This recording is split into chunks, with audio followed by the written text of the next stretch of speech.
Hello guys, so today we'll be discussing gate questions on probability. So let's begin. So our first question is, 3 cards are randomly selected from a pack of 52 cards. If first 2 cards are king, what is the probability that third card is an ace with a replacement? So we know from 52 cards, 4 cards will be king and there will be 4 A's also. So getting first card as an king will be having a probability of 4 by 52. So we have replacement. So after drawing we will replace it. So now the card left is 51 cards. So again getting a king is 3 by 51. Now the third card is being drawn and it is an ace. So we have 4 ace, but the number of cards left is just 50. So probability of getting an ace is now 4 by 50. So the answer is option 4. That is 4 by 52 into 3 by 51 into 4 by 50. Next question is, a cube of side 3 unit is formed using a set of smaller cubes of side 1 unit. Find the proportion of the number of faces of the smaller cube visible to those which are not visible. So we know that a cube consists of 6 faces. So in order to make 1 unit cube to 3 unit, 3 such cubes are required. So in one side, and similarly in all the 4 sides we need 3 cubes each. So in order to make length and breadth of the cube into 3, we will be required total of 9 cubes on the top, and similarly to have a depth of 3 unit, again 2 more layers have to come down of this first layer. So totally there may be 9 cubes in each layer. So we have 3 such layers. So 9 into 3 equal to 27 cubes of 1 unit is required to make a cube of 3 unit. As we said earlier that 1 cube has 6 faces, then this 27 of cubes, how many faces are available is equal to 27 into 6, that is 162. Now we have to calculate the visible factors. The question is the proportion, that the ratio of visible to non-visible ratio is required. So for that we have to look for visible faces. So in top we have 9 such cubes, yes, and in bottom also and in middle also we have 9 cubes. So considering the top and bottom, now we can consider the top cubes. So in the corner we will have 4 cubes, and these cubes will have 3 faced exposure. We can see 3 faces of these corner cubes. So 4 into 3 is equal to 12, and in between these corner cubes there will be 1 cube whose 2 faces will be visible. So that is 4 into 2 equal to 8, and in the middle we will be having a cube whose 1 face will only be visible. So total we have 12 plus 8 plus 1, that is 21. 21 faces are visible at the top, and 21 faces will be visible at the bottom also. So 21 into 2 equal to 42. So coming to the middle layer, we know that the corner cubes, considering the corner cubes, only 2 faces will be visible. So we'll be having 4 into 2 equal to 8, and in between these cubes there only 1 face will be visible. So plus 4, that is 8 plus 4 equal to 12.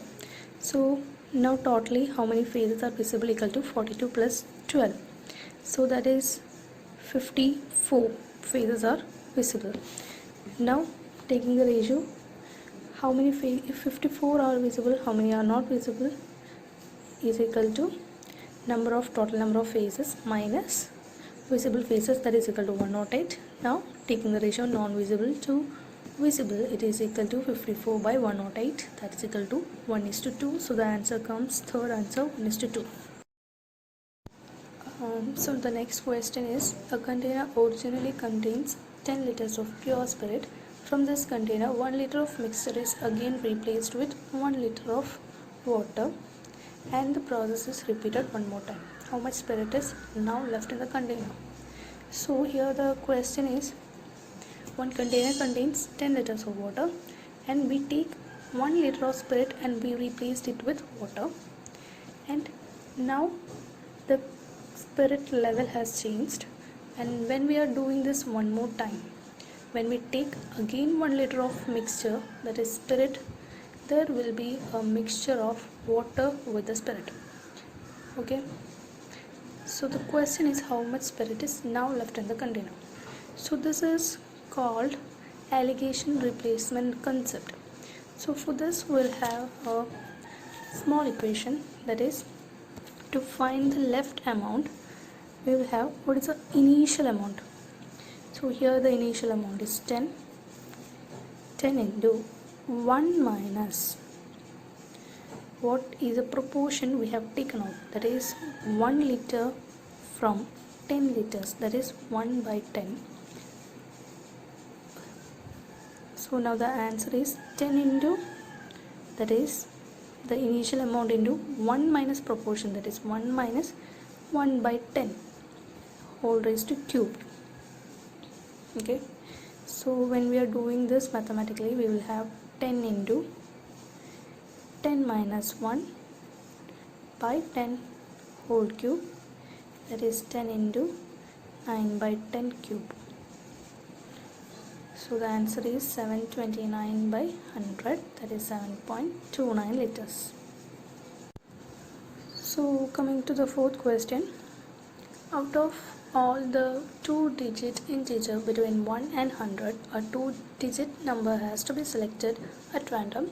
What is the probability that the selected number is not divisible by 7?